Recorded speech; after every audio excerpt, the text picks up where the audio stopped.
नमस्कार, मैं हूं रविंद्र जैन और आप देखना शुरू कर चुके हैं सबकी खबर। आज हम बात करेंगे खेल के बारे में, फुटबॉल के बारे में।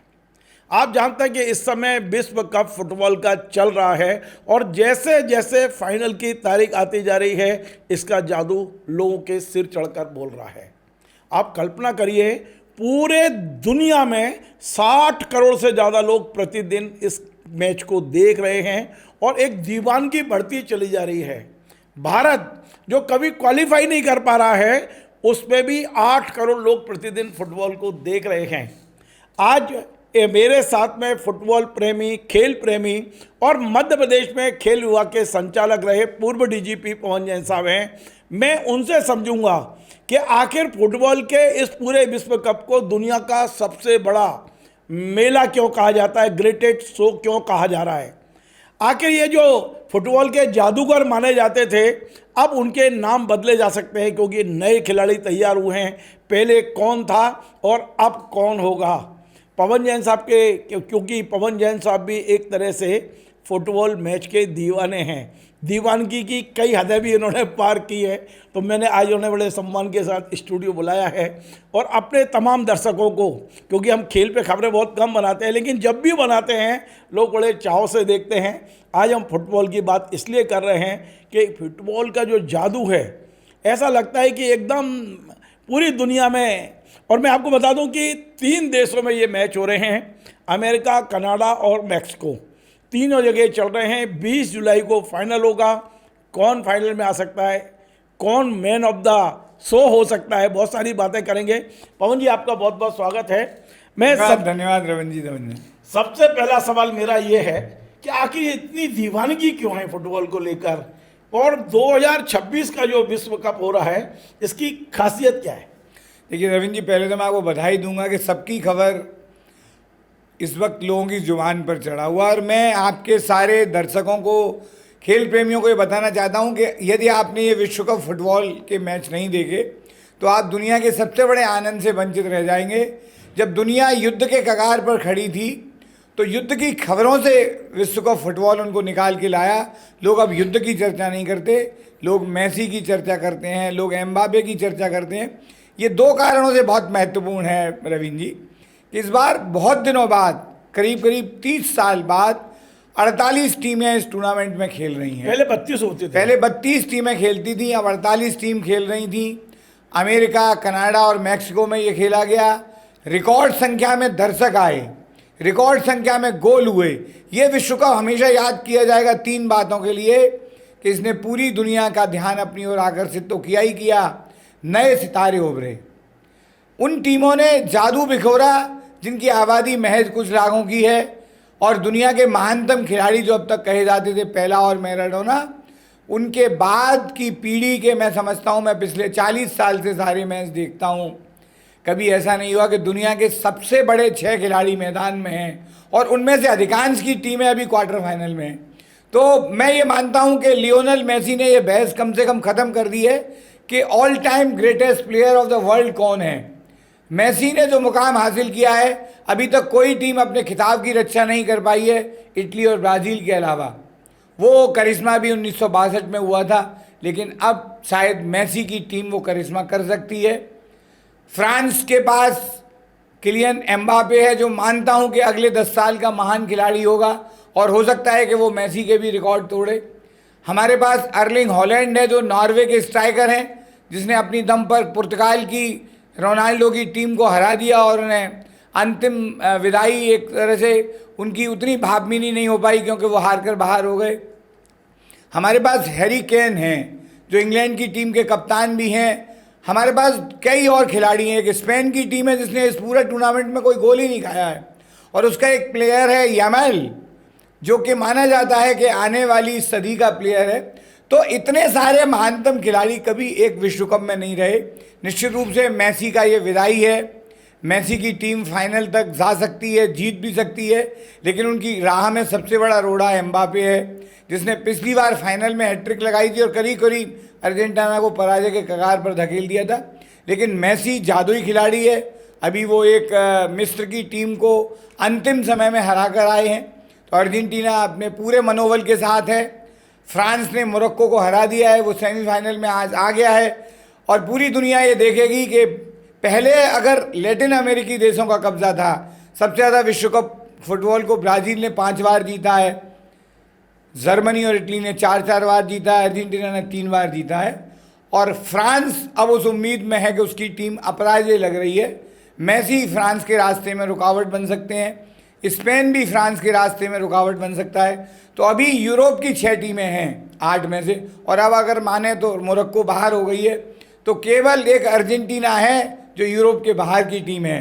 तो ये मुकाबला पूरी तरह से यूरोप और अर्जेंटीना के बीच है। हो सकता है कि अर्जेंटीना का अगला मुकाबला बहुत कड़ा हो, लेकिन फ्रांस निश्चित रूप से इस टूर्नामेंट की श्रेष्ठतम टीम है। लेकिन बहुत सारी टीमें हैं, स्पेन, अर्जेंटीना, जो उनको हराने का मादा रखती हैं। पापा जी, बहुत बड़ी बात आपने कही है कि जब युद्ध, दुनिया में युद्ध के बादल मंडरा रहे हैं, लोग युद्ध के कारण से डिप्रेशन में हैं, तब इस खेल ने, इस मैच ने, इस शो ने लोगों को उस मानसिकता से बाहर निकाला है। कैसे कह सकते हैं? देखिए, ओलंपिक में 200 देश जाते हैं, लेकिन ओलंपिक का क्रेज कुछ खेलों का रहता है। ओलंपिक खेल मेले भी 25-30 दिन चलते हैं। ये फुटबॉल का मेला 45 दिन से ज़्यादा चलेगा।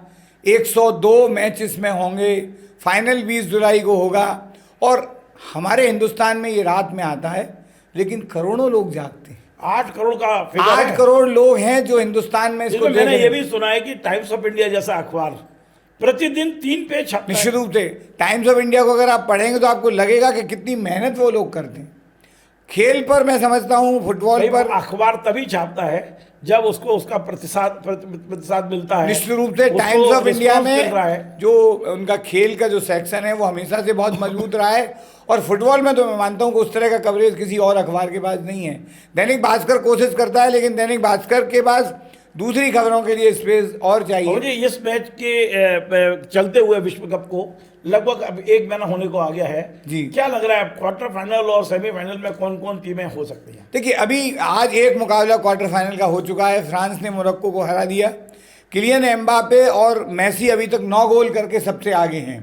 अभी इटली का मुकाबला स्विट्जरलैंड से होगा, बेल्जियम का मुकाबला स्पेन से होगा और इंग्लैंड का मुकाबला नॉर्वे से होगा।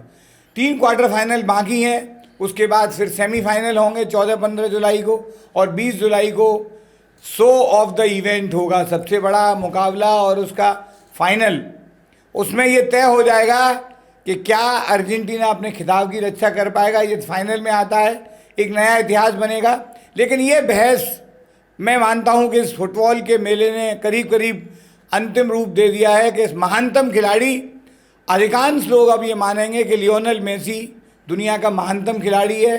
पेले और मैराडोना से आगे उसको माना जाता है। मैं वही आ रहा था कि अभी तक ये वर्ल्ड कप शुरू होने से पहले ये माना जाता था कि ब्राजील के पेले और अर्जेंटीना के मैराडोना, ये इस तरह एक तरह से कह सकते हैं फुटबॉल के भगवान माने जाते थे, हीरो माने जाते थे। आपको लगता है कि इस मैच के खत्म होते होते ये अपनी इसको बचा पाएंगे, साख को, कुछ नए भगवान बनेंगे? इस पर क्या होगा? हीरो, नए हीरो। देखिए, कई बार क्या होता है कि ये वक्त तय करता है। इस विश्व कप में जिस तरह से मेसी खेले हैं वो जादुई फुटबॉल खेल रहे हैं। और 39 साल की उम्र में आप उस मुकाम पर खेल रहे हैं जब आप सर्वश्रेष्ठ हैं। तो मैं समझता हूँ पेले और मैराडोना भी अंतिम दिनों में इतना अच्छा नहीं खेले जितना मेसी खेल रहे हैं। तो मैं अगर अपनी ओपिनियन दूँ तो मैं समझता हूँ मेसी ने उस रेखा को भी पार कर लिया है। और दूसरी बात जो है कि वो विश्व के महानतम जो फुटबॉलर कहे जाएंगे, चाहे वो किलियन एम्बापे हो, चाहे अर्लिंग हॉलैंड हो, चाहे यमाल हो, उन सब के साथ खेल रहे हैं, युवाओं के साथ दौड़ रहे हैं, युवाओं से होड़ ले रहे हैं। तो उस रूप में मैं मानता हूँ कि मेसी महानतम सूची में सबसे ऊपर होंगे। इतने बड़े शो में, इतने बड़े मेले में, इतने बड़े विश्व कप में भारत दूर दूर तक नहीं है, ना भारत क्वालिफाई कर पा रहा है। मैंने ऐसा सुना है, पढ़ा है, देखा है 1950 में शायद पहली बार क्वालिफाई हुआ था, लेकिन हमारे पास पैसे नहीं थे कि हम जा सके वहां तक। 1950 के बाद आज 2026 में ये जो मैच हो रहा है, भारत इतना क्यों पिछड़ गया? देखिए, 1950 में कोई क्वालिफाइंग नहीं होता था। ब्राज़ील में टूर्नामेंट था, हमें आमंत्रण मिला।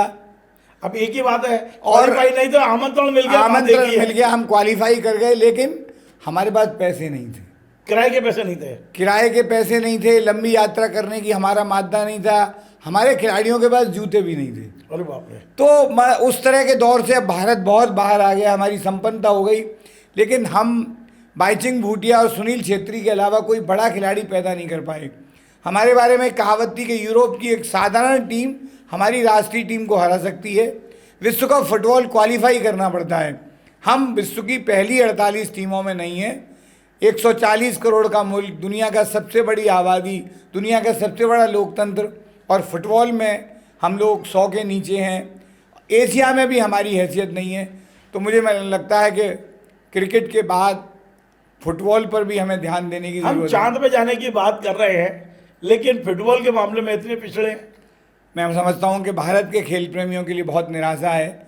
हम ओलंपिक में पदक जीतने लग गए हैं, अभिनव बिंद्रा, नीरज चोपड़ा हमने पैदा कर लिए हैं, लेकिन फुटबॉल में कोई बड़ा खिलाड़ी हमारे यहाँ नहीं आया। लेकिन सुनील छेत्री और बाईचुंग भूटिया को अगर अच्छे खिलाड़ियों के साथ मिला होता तो हम लोग क्वालिफाई करते। उम्मीद करता हूँ आगे कोई नया खिलाड़ी आए और अगले विश्व कप फुटबॉल में हम क्वालिफाई करें, और जिस तरह पूरी दुनिया रोनाल्डो, मेसी, एम्बापे की धुन पर नाचती है, वैसे ही भारत के खिलाड़ियों की धुन भी पूरी दुनिया में गूंजे। एक काल्पनिक सवाल और अंतिम सवाल यह है, 20 जुलाई को आप क्या देख रहे हैं? फाइनल क्या होगा और किसके खाते में ये जो वर्ल्ड कप है वो जाने वाला है? देखिए, मैंने फिर भी कहा कि भविष्यवाणी तो करना बहुत ही मुश्किल है, पर मैं मानता हूं कि फ्रांस इस विश्व कप को जीतने का प्रबल दावेदार है और वो एक कदम आगे बढ़ गया है, आज जीत गया है, सेमीफाइनल में आ गया है। लेकिन अर्जेंटीना और स्पेन उसके प्रभुत्व को तोड़ने का मादा रखता है।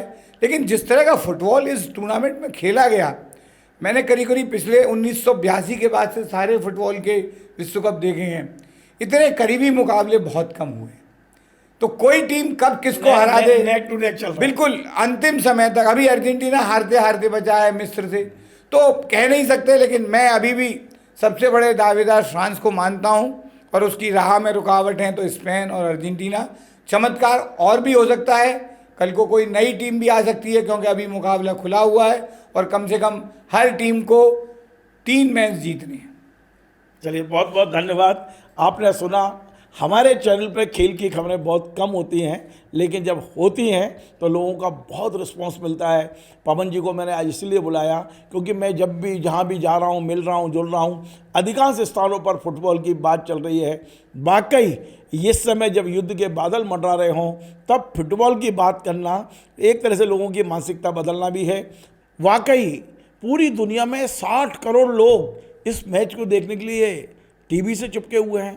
कितने लोग हैं जो युद्ध की खबर देखते होंगे, और यदि देखते भी हैं तो डिप्रेशन में जाते हैं। पर ये जो खेल है हमें एक नया उत्साह देता है, नई उमंग देता है, और कुछ ना कुछ आगे क्या होने वाला है इसको लेकर हम हमेशा जागरूक रहते हैं और जानने की कोशिश करते हैं। फुटबॉल में क्या होगा अंत पता नहीं, लेकिन पवन जी का ये मानना है कि फ्रांस की लॉटरी लग सकती है। आपको हमारा ये कार्यक्रम पसंद आए तो हमारे इस कार्यक्रम को शेयर करें, लाइक करें, कमेंट करें। नमस्कार।